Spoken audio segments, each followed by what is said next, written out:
Hello fellas, welcome back on the channel. 1 Hour Sports here, as always, to keep you posted on the transfer market. Today, guys, we touch on Victor Osimhen de Joao, but also the situation of Xavi Simons, Jonathan Tah, Saul, Omari Forson.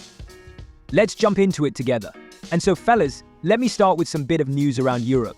Many things to say, many things to mention, as always, on the transfer market.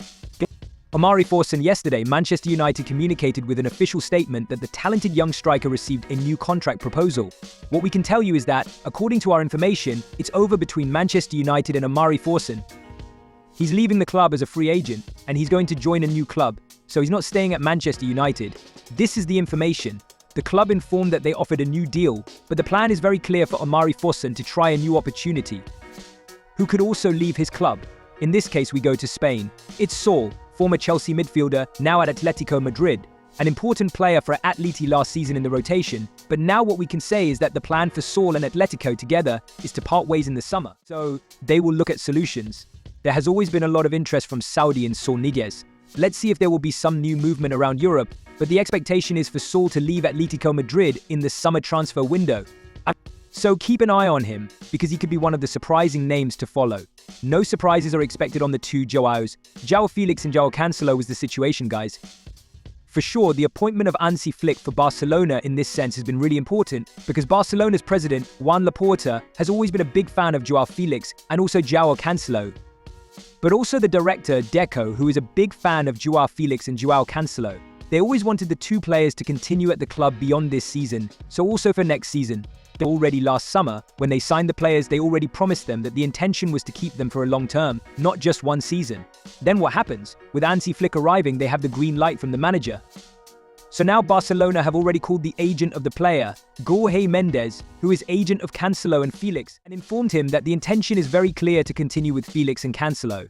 Now, it's about the negotiation, because Cancelo and Félix both really want to stay at Barcelona, are both waiting for Barcelona, so the intention is very clear. But the feeling on both, Manchester City side for Cancelo and Atletico Madrid side for Joao Félix, is that the negotiation will take some time, because they need to agree on the formula of the deal. Both clubs, City and Atletico, still hope to have better conditions of the deal for Cancelo and Joao Félix after Barca got them on loan without a buy option last summer. So now for Barcelona, especially for the agent taking care of these deals, Jorge Mendes is going to be time to negotiate with Manchester City, and it's going to be time to negotiate with Atletico Madrid. Let's see the conditions, let's see the formula, let's see how much of the salary Barcelona will cover. So there are several points to discuss. The feeling of all parties involved is that it's not going to be a quick deal. It could take some time, but the discussions will start soon with Jorge Mendes, also involved for Félix and Cancelo. So Barca's mission is quite clear. Then guys, I wanted to clarify something on Jonathan Tah, the centre-back who did a fantastic season at Bayer Leverkusen. What's the situation of Jonathan Tah? He has 1 year left on his contract at Bayer Leverkusen. He has a contract proposal from Bayer Leverkusen to continue there.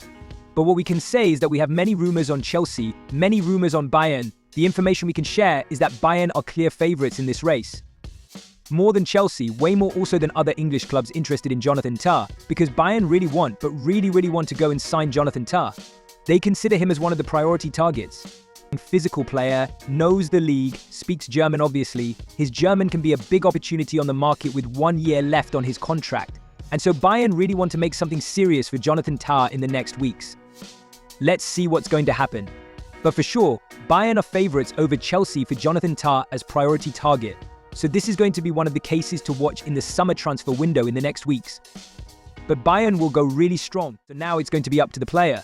But for sure, Jonathan Tah is one of the priority targets. And then Xavi Simons, another fantastic player in Bundesliga, on loan from Paris Saint-Germain. He did very well at Bayer Leipzig.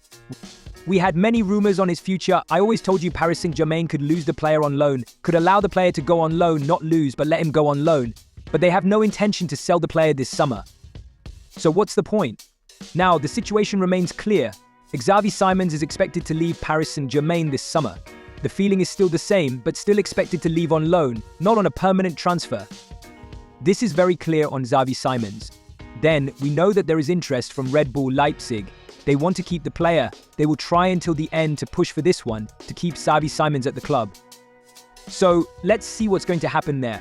We know there was interest from Barcelona, but it's complicated now because of the feeling at Barca that this deal could be more difficult now with many clubs involved. Barca wanted to keep their Xavi Simons operation on loan secret.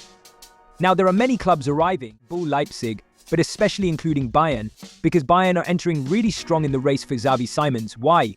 Max Eberl, the director of Bayern, is the man who brought Xavi Simons to Red Bull Leipzig last summer.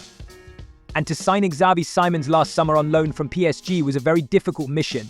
It was about 6-7 clubs asking for Xavi Simons. Max Eberl was very convincing in face-to-face talks with the player, with his family, and with his agents. And so now, Max Eberl is at Bayern, the same man who signed Xavi Simons for Leipzig. He will go really strong again. He's already working on that, Max Eberl, and he already has the green light from Vincent Kompany. They both believe that Xavi Simons will be a fantastic addition. Quality, technical player, big potential, and also the possibility to enter immediately in the ideas of Vincent Kompany because he knows Bundesliga already well. So the idea of Bayern is to attack the situation of Xavi Simons. How much it will take? It will take some time because the original idea of Simons was to decide before the Euros. This was also the plan of Barcelona, to make everything as fast as possible, as secret as possible. But now many clubs are coming, Bayern too, and Xavi Simons is expected to decide after the Euros. So he will take his time, he will focus on the Euros. Bayern will be there, Leipzig will be there. Other clubs also could move from England. So the situation remains open, but for sure the interest from Bayern is something really strong to consider in this race for Xavi Simons. And then, keep an eye again also on Victor Osimhen, because I know there has been a lot of stories, a lot of reports on the future of Osimhen. What we can say is that this week, nothing concrete is happening or will happen. This is the feeling around Victor Osimhen. We will see starting from next week what's going to happen with the player, waiting to have a conversation also with Napoli to understand the situation that is really close. But what's the point? Chelsea, as I already told you, are not going for Victor Osimhen. So Osimhen and Chelsea will not happen, as I already told you. At least as of today, this is the feeling. Lukaku Napoli is a serious possibility. Osimhen Chelsea is no longer a topic at the club. And so what's the point on Victor Osimhen? He's still convinced that he will leave Napoli in the summer transfer window. And Napoli are still convinced that Osimhen will leave this summer. So now it's about finding the best solution. I can guarantee that nothing is advanced yet with any club. They are looking for possibilities, waiting for concrete proposals. So Osimhen is still expected to leave, not going to Chelsea and waiting for the right opportunity. It's a strategical moment in the market. So let's wait and see what happens. But the expectation remains for Victor Osimhen to leave. And so guys, let me know your thoughts on all these stories. Victor Osimhen, where do you see his future? But also Jonathan Tah, Xavi Simons, what's the best solution for him? And also De Jong, where do you see their future? I wait for your opinion guys here in the comments. Like this video, turn on the notification bell, subscribe to the channel. See you soon. Ciao.